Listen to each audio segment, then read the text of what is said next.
Kalaulah baginda Nabi alaihissalatu wassalam yang diajar langsung oleh Allah, yang berikan dia ilmu langsung dengan wahyu, tetap tidak bisa diterima oleh semua orang. Innallaha la yarfa'ul ilma intiza'an yantazi'uhu min qulubil ibad, walakin yarfa'ul ilma biqabdil ulama. Bahkan sebagian besar orang pada waktu itu menolak Nabi alaihissalatu wassalam. Tetapi Nabi sallallahu alaihi wasallam mengajarkan kita untuk tidak patah arang dan tidak pernah berhenti berdakwah. Allah tidak mengangkat ilmu dengan mencabutnya dari hati-hati manusia, tidak, tetapi dengan mewafatkan para ulama. Mana yang lebih afdal, ahli ibadah atau ahlul ilmi? Dari semua sisi ahlul ilmi lebih afdal daripada ahli ibadah. Sampai tidak tinggal satu orang pun ulama. Ittakhadhan nasu ru'usan juhalan. Ketika tidak seorang alim pun yang tinggal, akhirnya orang-orang mengambil para pemuka-pemuka yang jahil.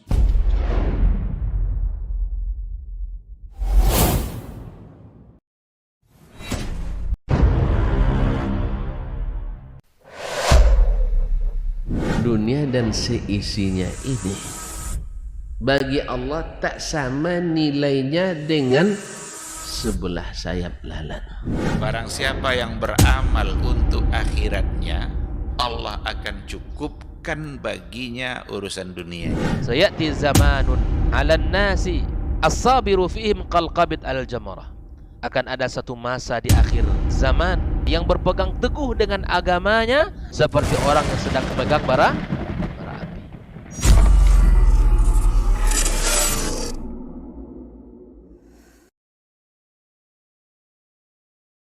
Ibadahnya seorang hamba kepada Allah tidak mengenal waktu dan tempat. Kapanpun, dimanapun, dia harus beribadah kepada Allah Subhanahu wa Ta'ala. Harga diri seorang mukmin itu di sisi Allah lebih besar daripada kehormatan Ka'bah sendiri. Nah, nikmat seorang mukmin lebih besar daripada itu.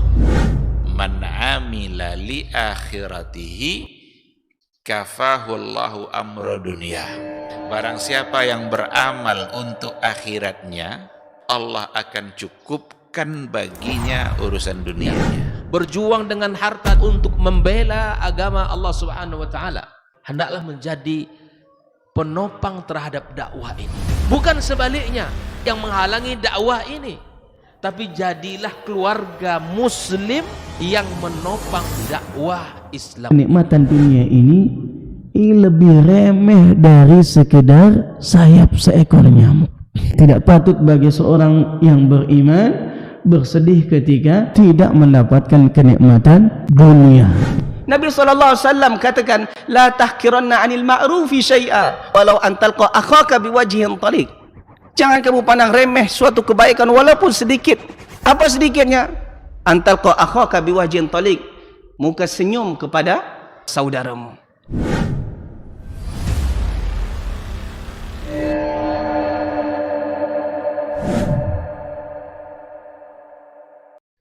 Majtama'a qaumun fi baitin min buyutillah yatluna kitaballah wa yatadarasunahu fima bainahum illa nazalat alaihimus sakinah wa ghasyiyatuhumur rahmah wa haffat bihimul malaikah wa dzakarahumullahu fiman indah.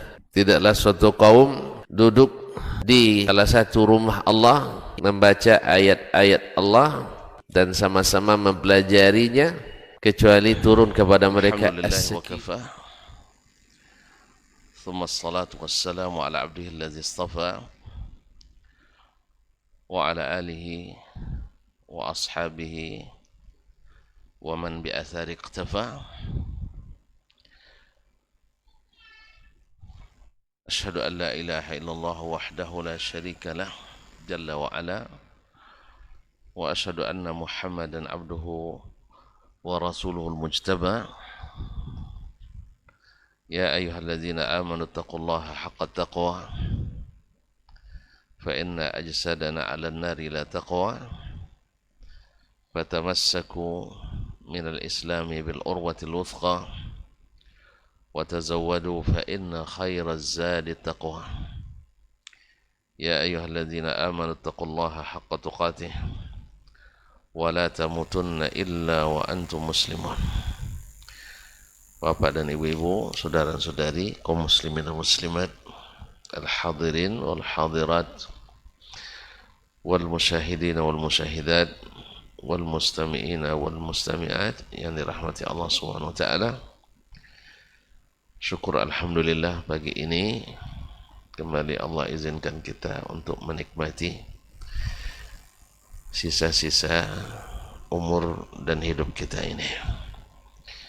Mudah-mudahan hari ini Allah berkahi untuk kita, dan khususnya di waktu pagi ini Allah terima amal ibadah kita, Allah kabulkan doa, harapan dan permintaan kita. Salawat dan salam kepada Nabi alaihi salatu wassalam yang Allah utus untuk menjadi rahmat bagi alam, khususnya bagi kita umat Islam. Salawat bersambung pula kepada keluarganya, anak istri, cucu, cicit dan keturunannya, serta para sahabat yang dulu setia berjihad, berdakwah bersamanya, dan para tabi'in yang menyambung amanah, serta siapapun dari seluruh kaum muslimin yang istiqamah, termasuk mudah-mudahan di antaranya kita. Mudah-mudahan salawat dan salam itu berbuah syafaat di hari kiamat, sehingga kita bisa dekat-dekat dengan Nabi kita alaihi salatu wassalam.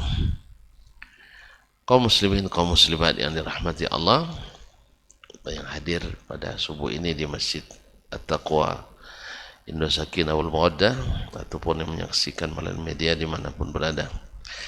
Kita menyambung pelajaran kita bersama Imam Al-Bukhari rahimahullah melalui kitab Al-Adabu Al-Mufrad. Setelah di bab sebelumnya, babu hijrati ar-rajul, bab tentang menghajar atau meninggalkan, memboikot seseorang. Disebutkan oleh Imam Al-Bukhari rahimahullah kisah bagaimana Aisyah radhiyallahu ta'ala anha memboikot kemunakannya Abdullah ibn Zubair karena sesuatu perkataannya yang terlanjur, yang bagi Aisyah menyinggung perasaan, sehingga dia tidak mau berbicara dengan Abdullah ibn Zubair. Tapi subhanallah, Abdullah ibn Zubair berusaha melalui orang lain yang merupakan murid dari ibunda Aisyah radhiyallahu ta'ala anha untuk minta izin masuk menemui Aisyah radhiyallahu ta'ala, yaitu Al-Miswar ibn Makhramah dan Abdurrahman ibn Al-Aswad ibn Abi Yaghuth, dan seterusnya kisah. Kemudian Imam Al-Bukhari rahimahullah menyebutkan bab yang lebih spesifik lagi, tadi secara umum, tapi ini bab hijratul muslim. Kalau tadi hajar secara umum, yang tadi merupakan yang satu tali nasab dan keturunan, yang hubungannya bukan hanya sekedar persaudaraan muslim, tapi juga merupakan senasab, karena Aisyah adalah saudari kandung ibundanya Abdullah ibn Zubair, itu Asma binti Abi Bakar zatin nitaqain. Nah, ini ada hubungan agama dan hubungan nasab. Sedangkan setelahnya adalah babu hijratil muslim, sesama muslim boleh atau tidak untuk melakukan al-hajru, atau meninggalkan atau tidak bertegur sapa, atau tidak berbaikan. Kalau bahasa kampungnya tidak ketahuan. Itu. Kalau ada orang kampung di sini paham tuh, tidak ketahuan. Ya, bahasa kampung kita bukan kampung semua kampung ya sih. Nah, artinya tidak berbaikan. Karena bisa saja orang mengatakan sama muslim boleh saja tidak berbaikan. Apalagi sebagian kadang-kadang menjadikan al-hajru itu sebagai al-asl dalam pergaulan sesama muslim. Ya, menjadikannya sebagai al-asl. Padahal yang kita tahu Nabi SAW melakukan hajru kepada sahabat sangat-sangat terbatas. Yang saya ingat beliau melakukan hajru karena suatu kesalahan dan pelanggaran itu hanya sekali ketika kisah Ka'ab bin Malik. Kalau kita hampir setiap kita ada melakukan al-hajru, meninggalkan saudara muslim. Asal sudah tidak sepaham langsung dihajar gitu. Memang betul-betul hajar. Jadi hajar bahasa kita bukan hajar bahasa syar'i lagi. Asal tidak sekelompok langsung dihajar. Nah, kalau menurut saya itu ada kekeliruan besar. Ya, kalau hanya sekedar tidak sepaham dalam suatu masalah yang sifatnya furu'iyah, ini tidak syar'i. Beda kalau seandainya hajur itu pada hal-hal yang memang membedakan jalan kita. Ahlan wa sahlan, Masya Allah. طيب قال رحمه الله تعالى حدثنا إسماعيل ابن عبد الله ابن أبي أويس الأويسي, saudara atau anak paman Imam Malik rahimahullah ta'ala. Qala haddathani Malik, telah menceritakan kepadaku Malik. Biasa Imam Al-Bukhari bila mendapatkan riwayat dari jalur Imam Malik ada Ismail Al-Uwaisi, di dalamnya dia dahulukan sanad itu. Dia suka sanad dari Ismail bin Abdullah ibn Abi Uwais Al-Uwaisi Al-Madani dari Imam Malik. Haddatsani Malik, telah menceritakan kepadaku hadis ini Malik, itu Malik ibn Anas Al-Madani Abu Abdullah, Imam Darul Hijrah, Imam mazhab Al-Maliki yang terkenal. Ada Ibn Syihab dari Ibnu Syihab, ini juga masyhur, yaitu Abu Bakar Muhammad ibn Muslim ibn Ubaidillah ibn Abdullah ibn Al-Harith ibn Hisham ibn Syihab Az-Zuhri, merupakan ulama pertama yang melakukan pencatatan hadis atau pengumpulan hadis secara besar-besaran atas instruksi resmi dari pemerintah, yaitu Umar bin Abdul Aziz rahmatullahi alaihi jami'. Beliau juga merupakan salah satu dari 6 tabi'in yang menjadi poros perpustakaan sanad hadis. Masih ingat salah satu dari 6 itu adalah Ibnu Syihab Az-Zuhri di Madinah, Amru ibn Dinar di Makkah, Yahya ibn Abi Kathir di Basra, Qatadah ibn Di'amah As-Saddusi di Basra, Abu Ishaq As-Sabi'i di Kufah, dan Al-A'mash juga di Kufah. An Anas ibn Malik, dari Anas ibn Malik ibn Nadhr Al-Ansari Al-Khazraji, khadimu Rasulullah SAW, pembantu Rasulullah SAW sejak kecil, sejak beliau berumur 10 tahun sampai Nabi wafat di saat beliau berumur 20 tahun. 10 tahun bersama Nabi alaihi salatu wassalam.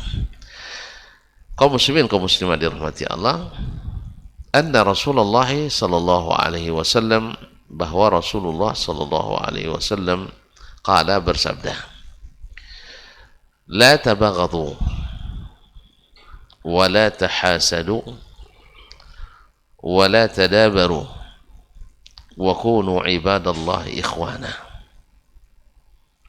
Wala yahillu li muslimin an yahjura akhahu fawqa 3 layal.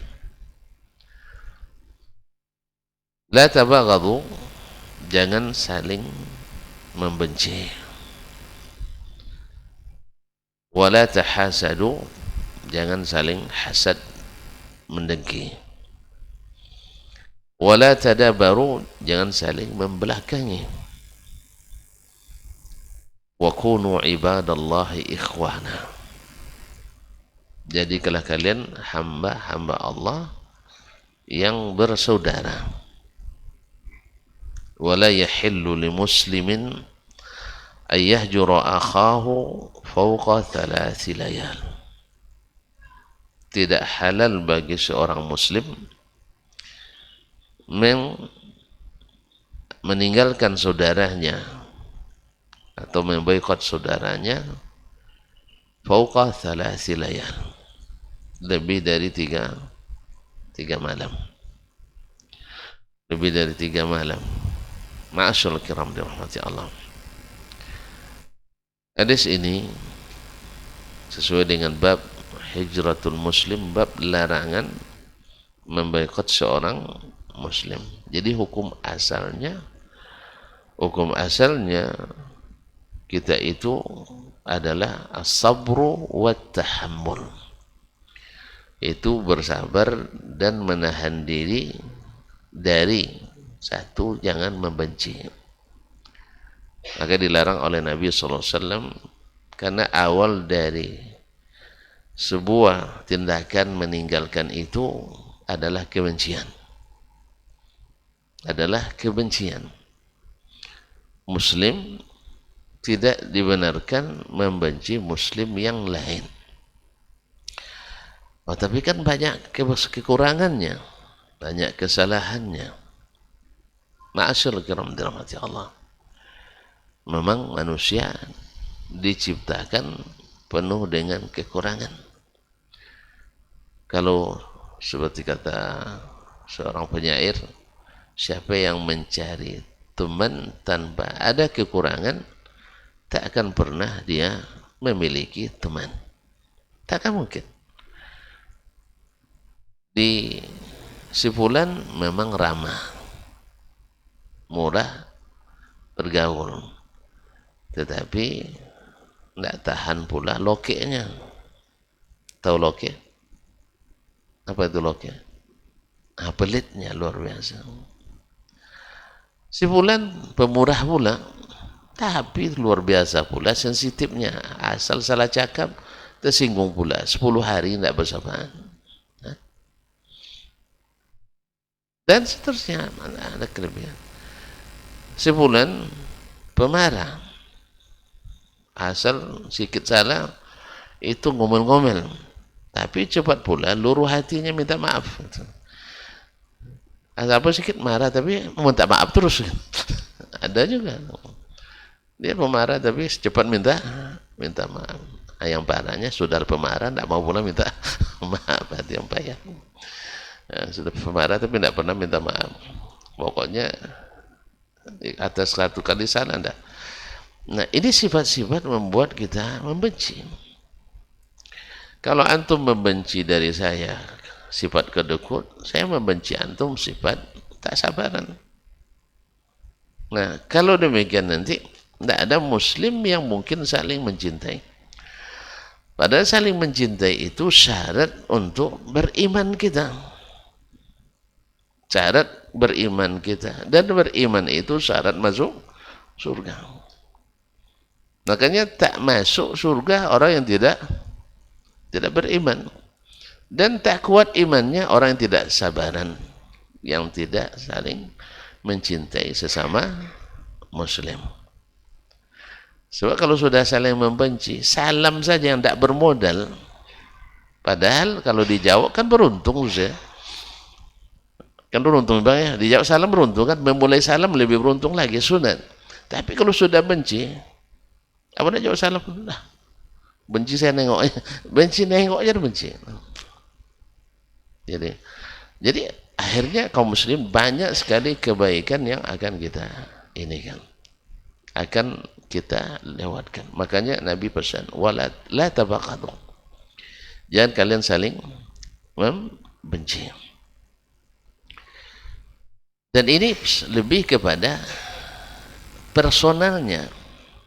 Tapi kalau yang namanya akhlak buruk, kita benci memang.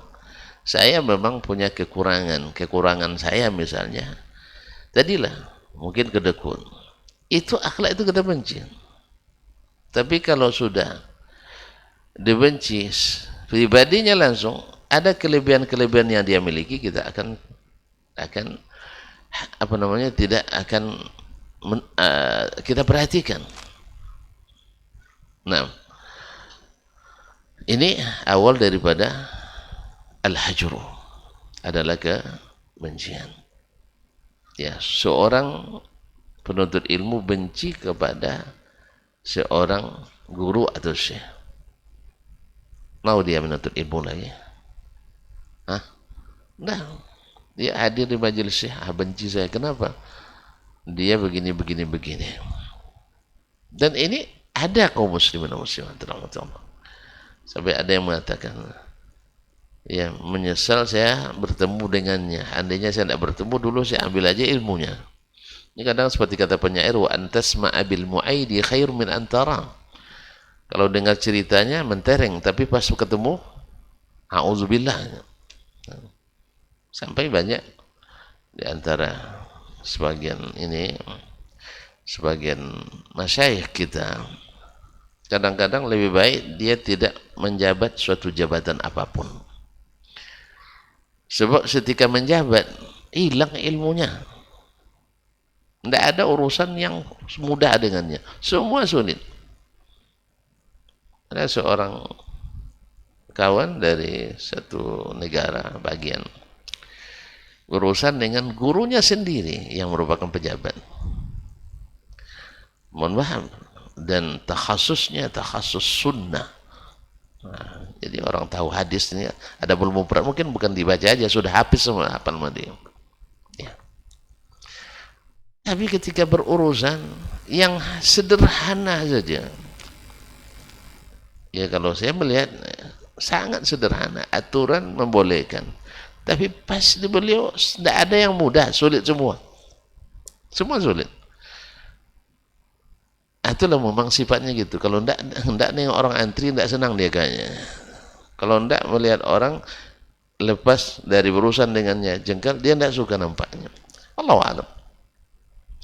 Akhirnya kawan ini karena tidak selesai urusannya, marah sama syekh. Ya syekh, man wali amra min ummati, baca hadis kan. Man wali amra min amri ummati fasyaqqa alaihi Allahum fasyaqqa alaihi. Dan seterusnya dia baca. Apa jawabannya? Belum lahir nenekmu, saya dah hafal hadis itu. Subhanallah. Ya memang dia hafiz. Hafal di hadisnya. Ya. Sudah profesor di hadis. Nah, misalnya kan. Tapi apa jawaban murid ini? Saya tidak butuh hafalan saya butuh perangai saya katanya. Saya butuh perangai saya. Nah, kalau kejadian seperti ini antum alami, siap tidak untuk tidak membenci? Kalau antum tidak siap membenci, tidak siap untuk tidak membenci, nampak Syekh Jojo nampaknya. Ya, salam pun antum akan mengelak, sah? Antum akan mengelak dari dia. Apalagi nak duduk di majelisnya. Nah, kalau itu yang antum ikuti, ya Syekh, khalas, antum rugi. Kalau melihatnya perasaan rusak, rugi kan? Kedua, bila bertemu dengannya antum tak akan mengucapkan salam, hilang lagi. Kemudian tauqiru ahli ilmi antum akan hilangkan. Kemudian istifadah dari ilmunya dan sebagainya. Makanya Imam Syafi'i rahimahullah mengatakan, man lam yasbir ala jafwatil muallimi sa'atan yatajarra murral jahli tula hayatihi. Hayatihi. Siapa yang tak sabar dengan sikap kasar guru sesaat, guru kan tak lama dengan kita, besok kita jadi guru lagi, besok kita lagi yang ngasarin orang. Allah musta'an. Tak sabar, silahkan untuk menelan pahitnya kejahilan sepanjang masa, sepanjang hidup. Jadi kalau antum ada melihat sifat yang tak baik dari guru, termasuk saya ya, jangan langsung benci saya. Ya, yang tak baik itu aja dibenci. Makanya jangan saling membenci, karena ini awal dari al-hajru. Awal daripada al-hajru. Jadi Nabi memberikan mukaddimah ini. Jangan saling membenci sesama muslim. Akhlak itu pasti kita benci. Pemarah, suka mempersulit, tapi pribadinya dia bukan hanya itu kekurangannya. Afwan, dia punya kekurangan iya, tapi kelebihannya juga tidak sedikit. Wallahu musta'an. Cuman kadang itulah. Makanya mudah-mudahan kita yang ustadz nih kalau tidak siap mempermudah urusan, jangan ambil jabatan. Itu nasihat saya. Nanti membuat image ilmu itu rusak di mata orang. Ya. Rusak. Ada seorang syekh, masya Allah, diberi jabatan. Jangankan mahasiswa, dosen saja dikurungnya itu. Hanya punya dosen saja dikurung. Jadi diberikan satu jabatan. Jadi siapapun yang terlambat 15 menit waktunya hanya diberi, dikunci pintu fakultas. Ini fakultas beliau nih. Fakultas. Jadi yang terlambat, dosen pun terlambat, terkunci di luar. Tapi alhamdulillah untung cepat diambil alih oleh orang tua beliau.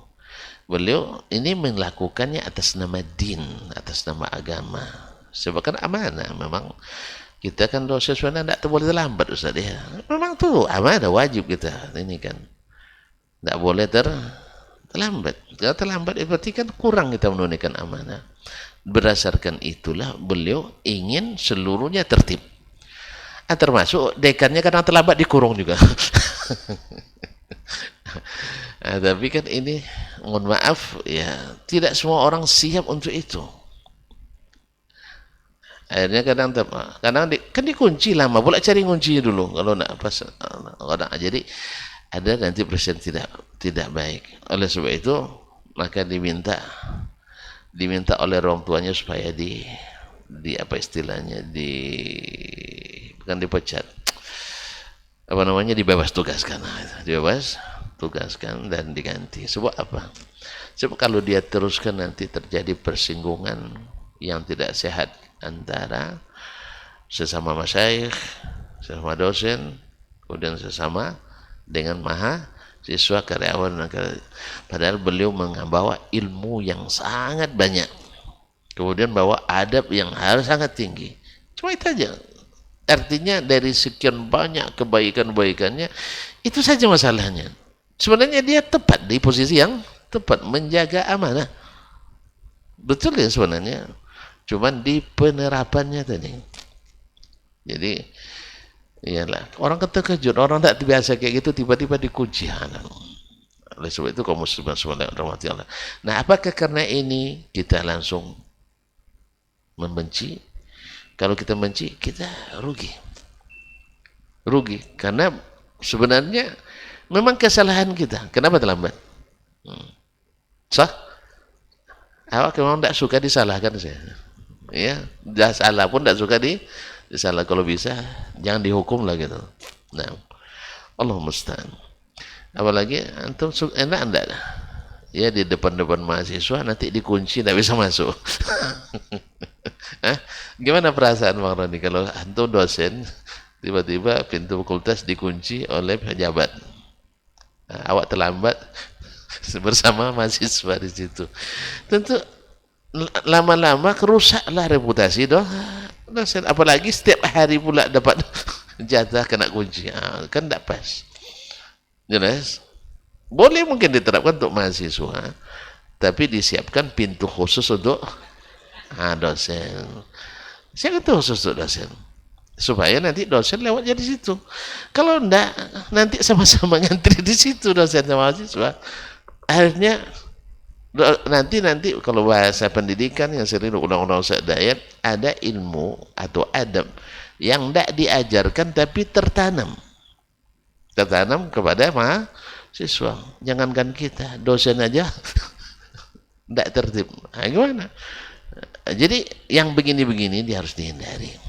Oleh sebab itu kalau tuan-tuan sebagai pembawa ilmu, kalau tidak siap dengan kebijakan-kebijakan yang memudahkan, kan ini prinsip Nabi SAW, ma khuyyira baina amrayni illa ikhtara aisarahuma, mencari yang paling memudahkan. Ini tidak semua masalah sebenarnya sudah hampir selesai tuntas, sampai di meja beliau mentah lagi. Itu yang masalah. Dah tuntas, dah hampir selesai, ibaratnya tinggal parap lagi kan. Dah hasil rapat maraton sekian, sampai di mejanya semuanya dibatalkan, dianulir. Ulang kembali dari nol. Orang sudah berminggu-minggu. Kalau memang ada perbaikan, jangan dibatalkan. Masukkan, ini catatan. Nah, selesai, perbaiki, selesai. Ini tidak harus diulang kembali dari nol. Antum tidak pernah merasakan buat skripsi dari awal bimbingan, habis itu ulang, rubah judul kembali. Berat kan?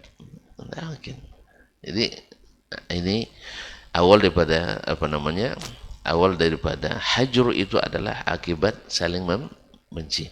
Dari sisi lain, kita pun harus selalu berupaya untuk tidak menjadikan sifat-sifat buruk itu menonjol sehingga kita saling membenci. Apa yang tidak suka orang dari kita? Pasti kita semua tahu sifat yang tidak disukai orang dari kita. Apa misalnya, Bang? Tidak sabaran. Upayakan jangan terlalu tidak sabar. Kalau suka marah, jangan terlalu tidak sabaran, suka marah sama aja, Bang, ya. Nah, misalnya apa sifat yang antum tidak suka lagi? Suka mengungkit-ungkit. Nah, kan itu ngungkit-ngungkit sesuatu yang sudah lama ditimbun. Tiba-tiba dibangkit-bangkit lagi. Jangan diupayakan, jangan sampai situ. Ada pula orang kalau bila hadir selalu memberatkan, minat thuqala. Karena ada kitab namanya Zammus Thuqala. Pokoknya asal datang memberatkan. Kalau kita lihat orang memberat, kita jangan datang ke orang. Ya, nah, kan kelihatan itu. Kalau kita datang, orang awalnya cerita terbuka, bebas, ya, nah, santai, tiba-tiba kita jadi serius. Jadi semuanya sebab tertahan gitu.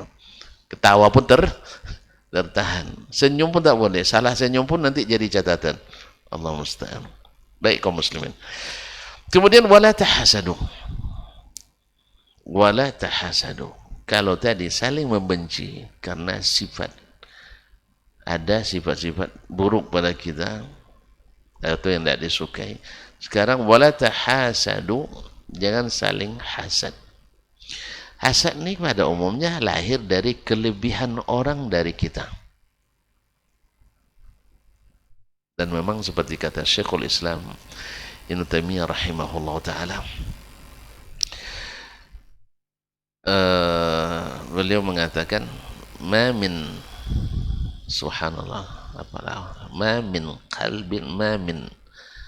ahadin illa wa fihi hasad. Kamakan, saya lupa awalnya, bahasanya indah.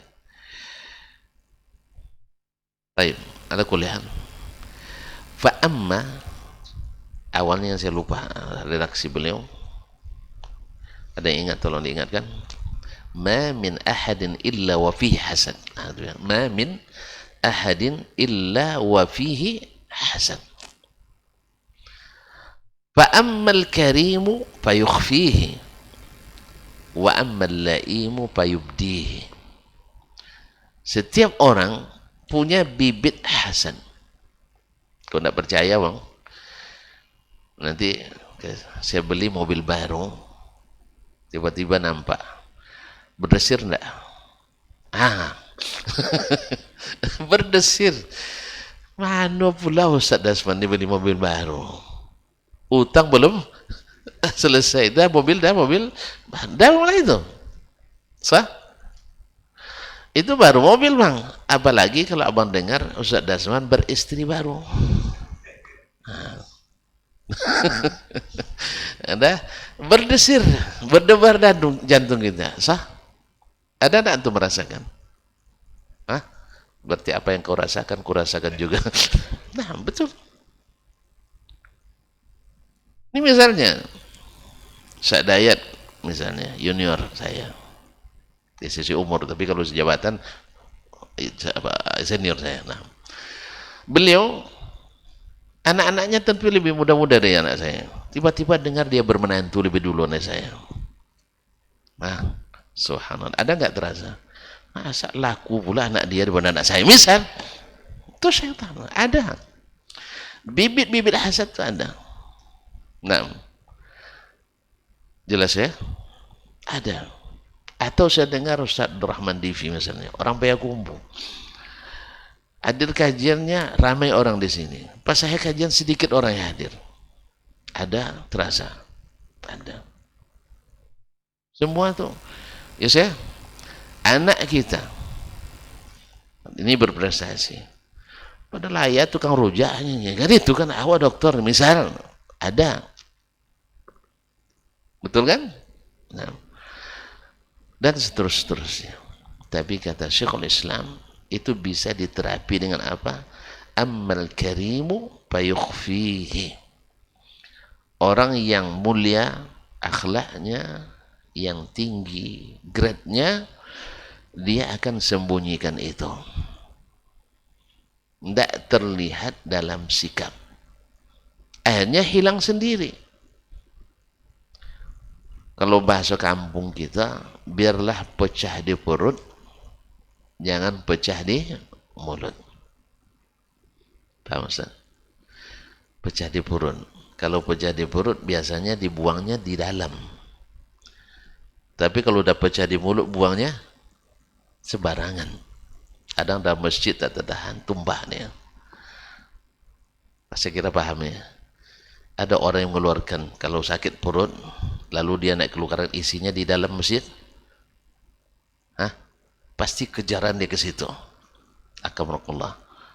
Tapi kalau muntah, kadang-kadang tidak sempat sampai ke situ, kadang masih dalam masjid terbuka. Jadi orang yang mulia, dia tekan itu sehingga tidak terlihat. Wa ammal laim fayubdi, yang akhlak-akhlak buruk terlihat. Dia akan menjadikan itu sebagai alat untuk merendahkan orang, menjadi alat untuk menghasut orang, menjadi alat untuk bahkan kadang-kadang memotong rezeki orang. Mohon maaf, rezeki kan tidak salah alamat, tapi bahasa ini bahasa yang sering digunakan. Jangan potong rezeki orang, paham tak? Harusnya Ustaz Fajri dan diangkat jadi ini misalnya, karena dasman hasad, lalu saya cari pihak yang berwenang, jangan sampai dia, saya punya calon lain. Misal keponakan, misal, padahal dia yang patut, tapi karena saya hasad sama dia, dia tidak boleh bangkit. Ya, dia kader yang harus disembunyikan. Nah, kader yang harus disembunyikan. Ya, ada sebagian orang itu kader tapi tidak boleh dinampakkan, disembunyikan. Ya, pahamlah. Ada kader disembunyikan. Ya, saya sudah mendapatkan bahasa ini. Ya, ini kader tapi tidak boleh dinampakkan. Nah, Allah musta'an. Ma'asyarul kiram dirahmati. Ini hasad yang diperturutkan. Nah, bila ini semakin banyak, hati antum tak akan bersenang bertemu dengan orang yang antum hasad kepadanya. Akhirnya lahir lagi al-hajru akibat daripada itu. Nah, yang ketiga, wala tadabaru, jangan saling membelakangi. Membelakangi mungkin kumpul padanya. Penyakit pertama benci. Kalau sudah benci, jangankan orang lain, orang terdekat dengan kita pun kalau sudah membenci sesuatu dari kita, itu sudah membelakangi kita. Istri pun kalau sudah benci sama kita, tidurnya badu punggung sama kita. Kan nih bang? Ya, kalau istri sudah badu punggung sama kita, atau siap-siap untuk introspeksi diri. Apa sebabnya? Kalau kami ustaz-ustaz ini tahu sebabnya. Tahu sebabnya? Kalau ustaz-ustaz ini ya sakit pun ditinggal pergi. Paling-paling itu sebabnya. Kalau masalah lain enggak biasanya. Emangnya kalau masalahnya kopi nggak ada, lalu banting apa itu insya Allah nggak ada di ustaz. Masalah kami selalu sering adalah suka ninggalkan istri. Terpengaruh oleh pepatah orang tua-tua dulu, sayang istri tinggalkan. Kadang bang, pepatah orang tua sayang istri tinggalkan. Tapi kalau selalu ditinggal, oleh sebab itu kaum muslimin dan muslimat dirahmati Allah, ajak-ajaklah mereka pergi. Itu mah kalau bisa pergi setiap waktu. Allah musta'an. Nah, misalnya kalau dia lagi tidak senang, nanti dalam hadis Aisyah di akhir, Nabi tahu bagaimana Aisyah suka, bagaimana Aisyah tidak suka. Cuman Ummul Mukminin kan lebih bagus dalam menyikapi apa yang tidak suka dari Nabi Sallallahu Alaihi Wasallam. Dia hanya mengatakan, apa katanya? Gimana Rasulullah, engkau tahu saya tidak suka? Kalau kamu tidak suka, kamu bilang la wa rabbi Ibrahim. Kalau senang-senang, wa rabbi Muhammad. Na'am wa rabbi Muhammad. Senang. Maka Aisyah, wallahi la ahjuru illa smaka. Saya tidak bisa menghajar kecuali namamu saja. Adapun adu punggung nggak akan terjadi. Nah, gitulah. Tentu kalau istri kita kayak gitu, kayak Ummul Mukminin pula. Nah, jadi Allah musta'an. Kalau istri kita sekali-sekali mungkin ada aduh membelakangi. Disapa kadang enggak menyahut. Apa sebab? Dia tidak seperti ummahatul mukminin. Oleh sebab itu jangan dibalas dengan tadabur pula. Dia sudah membelakang, kita pun tambah, apalagi pakai tendang pula. Ya itulah. Saya kalau memang tidak bisa untuk sementara misalnya terapi dengan cara yang lebih elegan, maka tinggalkan lagi. Allah musta'an. Baik kaum muslimin dan muslimat dirahmati Allah. Nah, kalau tabagut saling benci, kemudian tahasud saling hasad, kemudian tadabur saling membelakangi, hapus dari kamus kita, biiznillah ta'ala akan melahirkan wa kunu ibadallahi ikhwana. Jadi kalian hamba-hamba Allah yang bersaudara. Lillahi tabaraka wa ta'ala.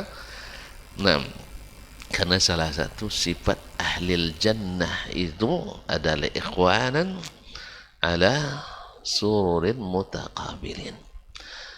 Al-akhillau yawma idzin ba'dhum li ba'din aduwwun illa al-muttaqin.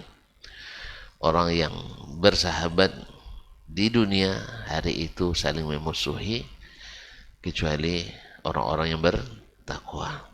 Nah, takwa itu diantara yang membuat kita menjadi orang pilihan itu adalah yang paling mulia akhlaknya. Dan diantara adab yang mulia itu meninggalkan saling benci, meninggalkan saling dengki, meninggalkan saling membelakangi, sehingga persaudaraan akan kokoh.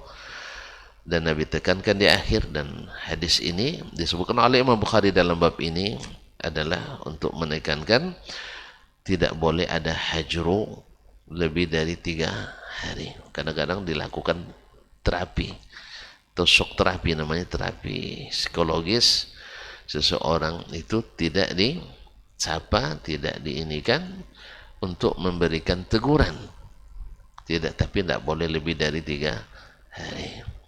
Kalau lebih dari 3 hari jadi terbiasa. Akhirnya 30 tahun pun tidak saling berteguran.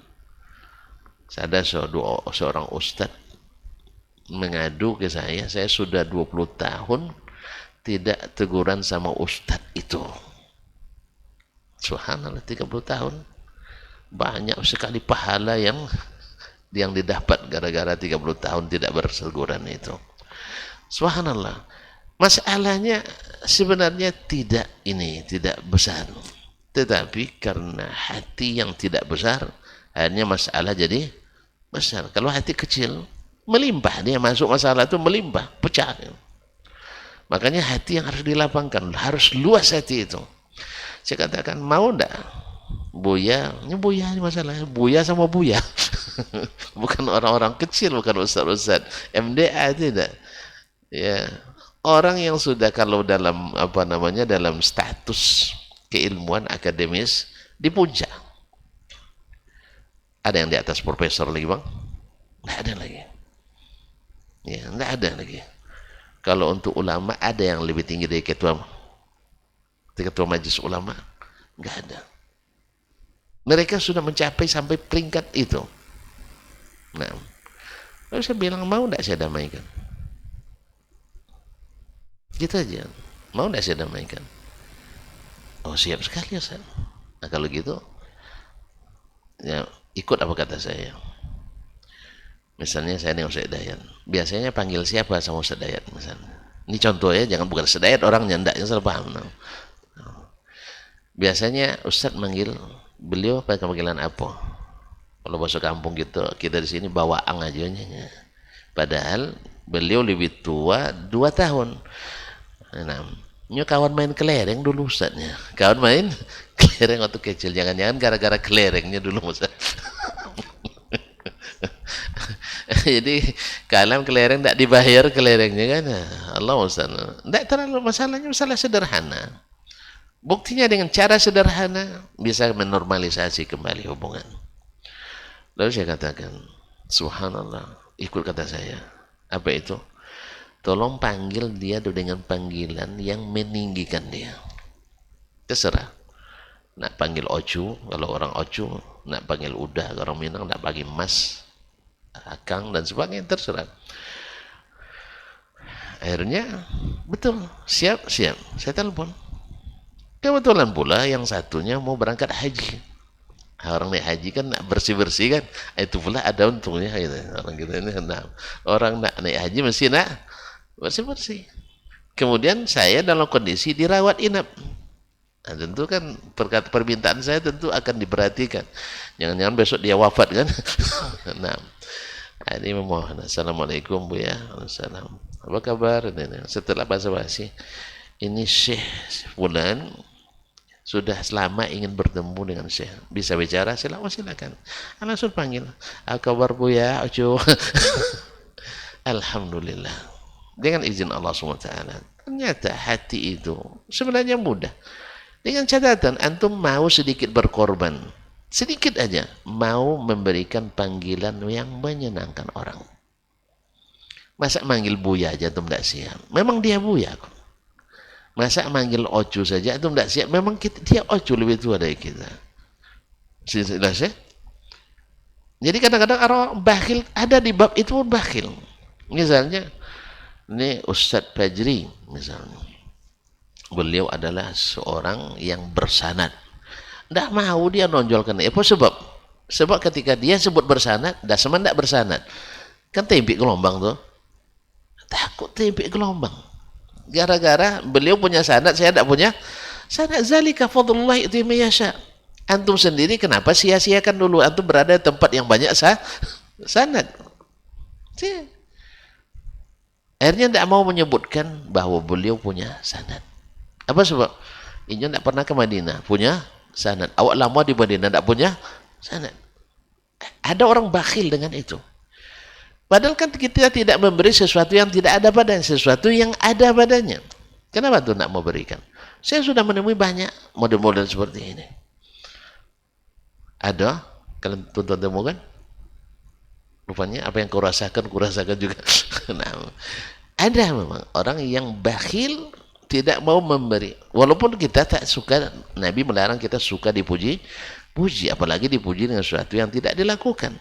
Cuman itu orang yang akan kita puji harus begitu, tapi bukan kita. Kita harus memberikan ya apresiasi sedikit.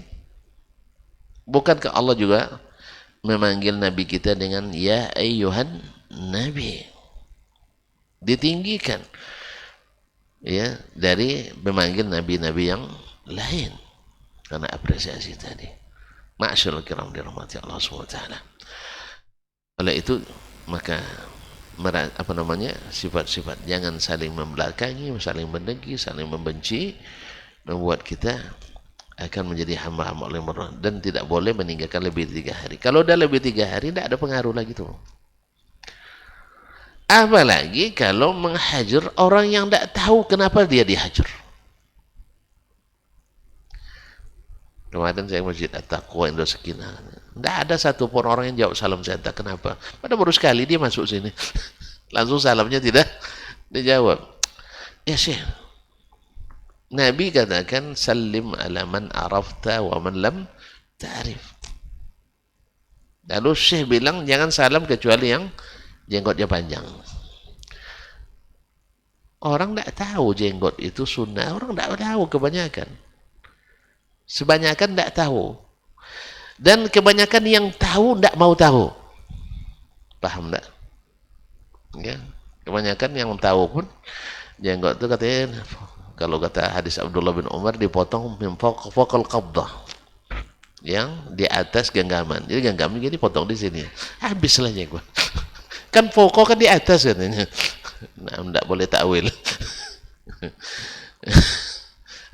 Jadi pokok di atas dipotong dari di sini, tinggal bibit-bibitnya aja lagi. Jadi kadang orang nggak tahu, yang tahu pun kadang nggak mau tahu, nggak mau itu. Lalu antum gara-gara jenggot tidak menjawab salam seorang muslim. Jadi ini ada kekeliruan dalam berinteraksi dan bermuamalah. Mudah-mudahan Allah jauhkan kita dari penyakit-penyakit yang tadi. Semoga Allah jadikan hadis ini menjadi peringatan bagi kita. Ada banyak hadis lagi dalam bab ini, cuman yang ini mewakili nanti insyaallah di pertemuan selanjutnya kita selesaikan. Wallahu taala alam. Wassallallahu ala nabiyyina Muhammadin wasallam. Terima kasih dan mohon maaf. Sampai jumpa kembali 2 pekan ke depan. Dan ada acara juga sekarang. Wabillahi taufiq wal hidayah. Wassubhanakallahumma bihamdik. Asyhadu an la ilaha illa anta astaghfiruka wa atubu ilaik. Wassalamualaikum warahmatullahi wabarakatuh.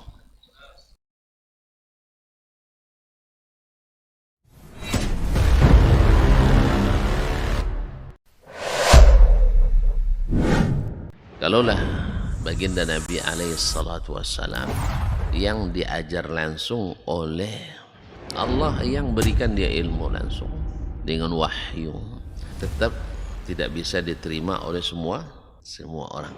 Innallaha la yarfa'ul ilma intiza'an yantazi'uhu min qulubil ibad, walakin yarfa'ul ilma biqabdil ulama. Bahkan sebagian besar orang pada waktu itu menolak Nabi alaihi salatu wassalam. Tetapi Nabi SAW mengajarkan kita untuk tidak patah arang dan tidak pernah berhenti berdakwah. Allah tidak mengangkat ilmu dengan mencabutnya dari hati-hati manusia, tidak. Tetapi dengan mewafatkan para ulama. Mana yang lebih afdal, ahli ibadah atau ahlul ilmi? Dari semua sisi ahlul ilmi lebih afdal daripada ahli ibadah. Sampai tidak tinggal satu orang pun ulama. Ittakhadhan nasu ru'usan juhalan. Ketika tidak seorang alim pun yang tinggal, akhirnya orang-orang mengambil para pemuka-pemuka yang jahil.